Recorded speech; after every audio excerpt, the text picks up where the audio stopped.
Hello guys! Welcome back to my YouTube channel. Ako nga pala si Valk and my content is about playing free-to-play, play-to-earn, and grind-to-earn games. So right now, I'm playing this game Rohan 2 and I'm at Silva 03.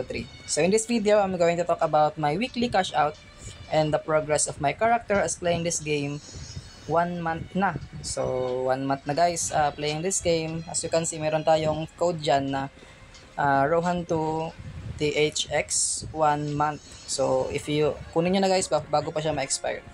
So in this video, I'm going to talk about the weekly cash out. Supposed to be bukas pa siya, but I'm going to do it right now because tomorrow I have some errands to go. So for this week, for this 6 days of playing this game, so I got ilan ba mga cash out natin sa week na ito. So let's check to my wallet. So as you can see, I have $49.86. So 5,248 rupees. So compare siya sa last week na earnings ko, I got 4,700 rupees. So nagto-total siya ng around $55 or $40. So maliit na talaga yung palitan. So bumababa na yung presyo ng ruby. But we are still playing this game because I'm free to play. Wala naman ako investment dito except sa subscription, which is bawi ko na rin. So the tutorial of how we can convert from Ruby into Gcash, andun siya sa mga video ko guys. Pa-check lang, konti lang naman yung mga video ko dyan. So yun, 5,248 rupees. So $49, it's around ilan ba? 2,800 I guess. So not bad. Pambayad kuryente. So let's back to the game. So yun guys, grind lang. And also di pa pala kasali itong nasa main account ko na rubies. So I think I will hold this ruby or maybe cash out ko na rin later. Kasi merong balita na magbaburn daw ng rubies si Rohan 2. So if magbaburn ng rubies, so liliit yung stock ng rubies, then tataas yung presyo. But I guess it's not for me to play that game. So yun nga, meron akong 5,200 rupees sa wallet ko and then another 1,430 in my main. So I think around 3,100 pa rin yung earnings ko in just 15 accounts I guess. Kasi yung ibang alt account ko di pa siya kumikita or hindi ko pa siya nako-convert into ruby. So yun guys, grind lang. As long as we are free to play and wala naman tayong ine-invest sa larong ito, why not, diba? AFK lang. So we are earning weekly and I will make video weekly of how much I earn in this game, kung sulit o ba siya laro. Next, I'm going to talk about my progress as free to play. So for this week, di ako masyado nakapag-post kasi busy ako sa Legend of Mimir. I want to content that game but di pa kasi ako kumikita. I will share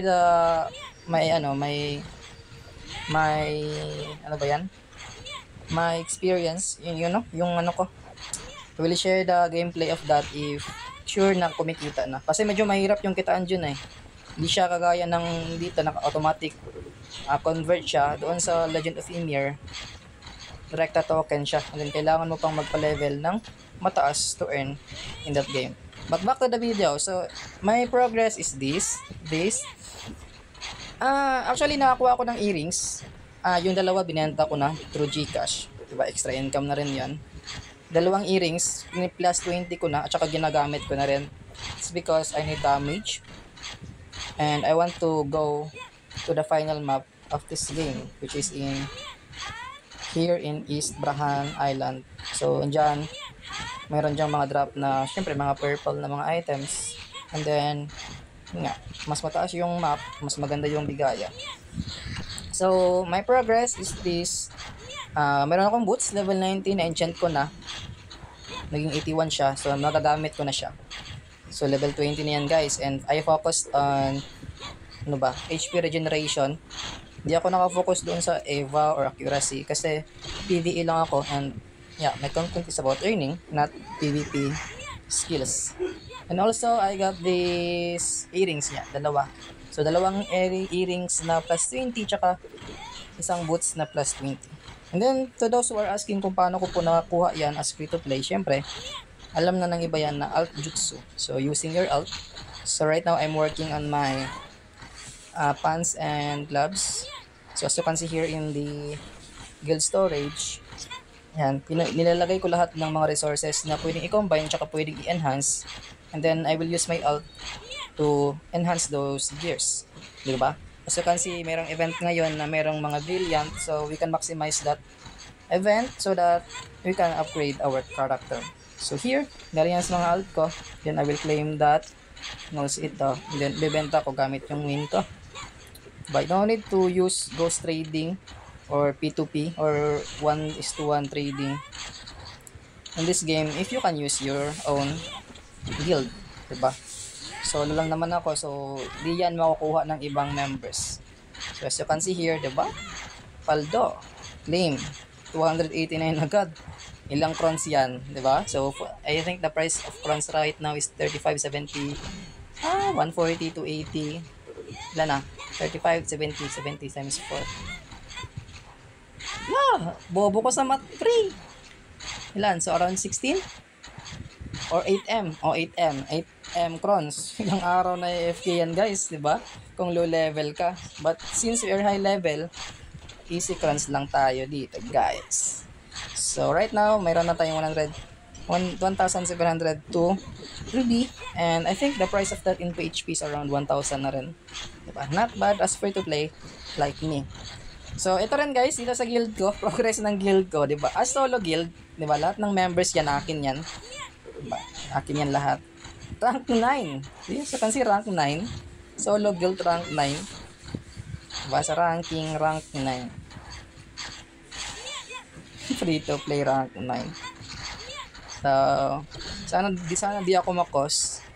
Sana di pag-initan.